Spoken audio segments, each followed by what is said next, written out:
Hi, my name is Anju. I'm from Group 3, and we did a project to analyze the job market in the US and the various factors that will contribute to a person having a good career in the US or a person not being successful in their career.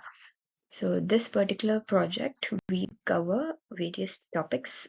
We'd have the objective for doing the project, the reason for selecting the data source that we did, a few research questions that we have the answers to or will have the answers to by this end of the project, analysis and answers for the questions that we have, and the data that we use to make come to proper conclusions, recommendations that we have, and the conclusion.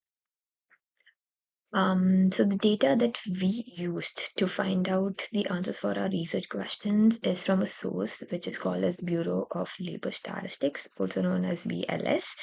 Why we selected that particular data being when we were searching for a data set to get answers to all our research questions, we saw that this particular BLS had data that helped us understand the projections of employment in the US. It had what kind of education that you want, or the earnings of different people in different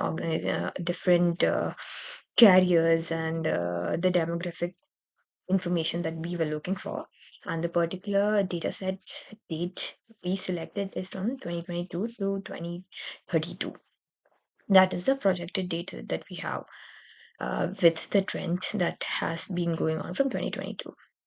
Our project in the BLS data, it helps us to analyze the trends, and it gives us insights to the growth in certain careers that people have, or the kind of education that people will have to take to reach a certain career point, or what kind of regions have certain job opportunities, or if any demographic factors like sex or age plays a factor in reaching the career that people want to reach in their certain point of time. Moving on, we have an objective for this particular project that we're doing. It is to, one, identify the occupational growth areas in which a person can be successful in their careers. Next would be to examine the impact of education that a person should have in order to be successful in their careers, and would it affect what they earn in their future, and to also identify the demographic shift. If, for example, if being a male would help you earn higher, or being a female would help you earn higher, at what point would you peak at your careers? This is why demographic factors play an important role, and also to compare if in the US certain regional factors would come into play, if in particular regions they have higher job opportunities, or if in towards the north or south, if any factors play an important role for the people in order to be successful in their careers. And coming to the reason why we selected this particular data set is BLS is known for its reliable data, and it's very comprehensive. And like I was mentioning earlier, a BLS data set had all the information that we needed in order to answer all the research questions that we had. And we were looking at it, it was even the predicted data that we wanted was in such a trend that it was the way we wanted. And the future insights to the market trends were also there. Like, it is a part of the predictive analysis that BLS had in the data. It was predicted in a way where we could come to conclusion for the questions and answers that we wanted. Thank you. Moving on to the research questions that we wish to answer through this project, like what are the specific jobs that are expected to grow over the span of the next 10 years? Number two, how does educational attainment aligns with the employment opportunities and how it affects the job market? Number three, what demographic factors such as age, gender influence the shifts in the labor force? And number four, how do regional employment trends compare across the United States? These insights will provide valuable information for the stakeholders, policymakers, and even for the job seekers in the near future. Now, the research question one helps us to find out which specific jobs are expected to grow a lot over the next decade. By looking at the data from the BLS, we can see which job opportunities and industries are expanding. Knowing these areas of growth is important for policymakers, job seekers, and educators so that they can plan and prepare for the changing job market. Now, this chart shows the top jobs expected to grow from 2022 to 2032. Nurse practitioners and wind turbine service technicians are at the top, with job growth of around 44%. This means that there's a big demand in healthcare and in renewable energy.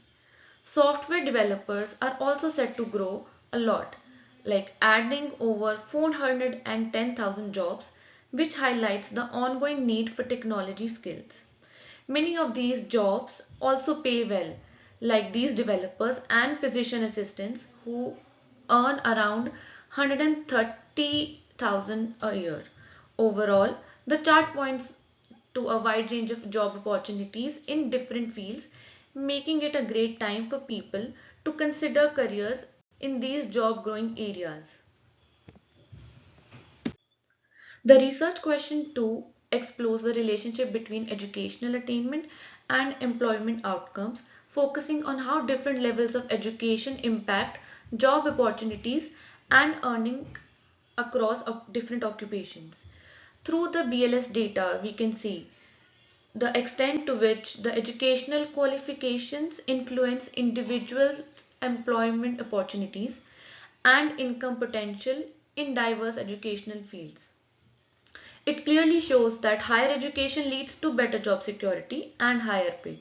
For example, people with the professional degrees earn more with a median weekly income of around 2200 and have the lowest unemployment rate at 1.2%.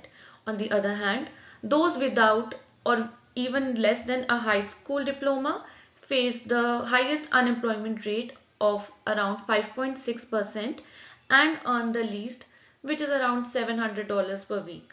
This data highlights the value of investing in education as each level of higher education leads to increased earnings and lower unemployment rates.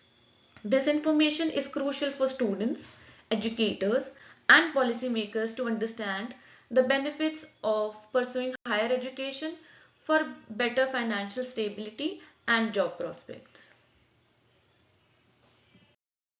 Moving on to research question 3. Research question 3 determines the demographic shifts in the labor force within the US.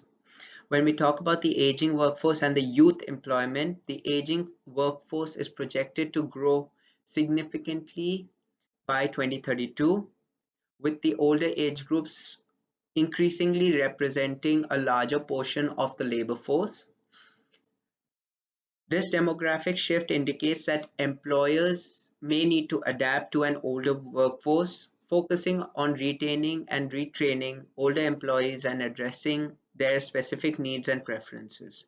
Uh, Coming to youth employment trend shows a decline in the proportion of the younger age groups, which is 16 to 24 and 25 to 34 in the labor force by 2032. This decrease could be due to the extended education periods and delayed entry into the workforce. Consequently, businesses and policymakers might need to create strategies to attract and integrate younger workers into the labor market effectively. When we talk about research question 4 determines the regional employment trends across the US. So in this slide, we outline the regional employment trends across the United States, focusing on state level employment openings. It highlights that Texas, California, and Florida are high growth regions with significant job openings, which are 799K, 633K, and 520K respectively. The map visually represents these trends with darker shades indicating a higher job opening and lighter shades showing fewer opportunities. The slide also points out regional disparities, emphasizing variations in employment rates and job opportunities across states. For instance, California is noted to have the lowest job opening rate with an average rate of 3.4. These disparities suggest a need for tailored economic development strategies to address the unique challenges and opportunities in each region. Furthermore, policy implications are discussed, suggesting that insights from these trends can guide regional economic development strategies, potentially helping to balance job distribution and address unemployment issues effectively. So, I would like to discuss the strategic recommendations to enhance the US job market. Our first recommendation is to enhance STEM education. Focusing on healthcare, technology, and renewable energy sectors is important as we figured out from our data that nurse practitioners, software developers, and wind turbine technicians are the projected jobs that will grow in the future. Supporting lifelong learning is our second recommendation as continuous upskilling and education is very important. The third recommendation is based on promoting workforce diversity, implementing gender inclusivity policies, and offering flexible work options to address the aging workforce could help in promoting workforce diversity. Our fourth recommendation is regional economic development. By this, we mean investing in high growth regions like Texas, California, and Florida with job openings more than 500,000. We also would like to support economic revitalization in declining states where the job openings are really less. Here we come to the conclusion. So, to conclude, STEM occupations are in demand. These jobs are growing rapidly. Data scientists are projected to grow by 35%. Also, STEM education pays you well. These careers offer higher salaries. For example, IT security analysts earn over $120,000 annually. We also would like to emphasize on the high level education because it pays you more.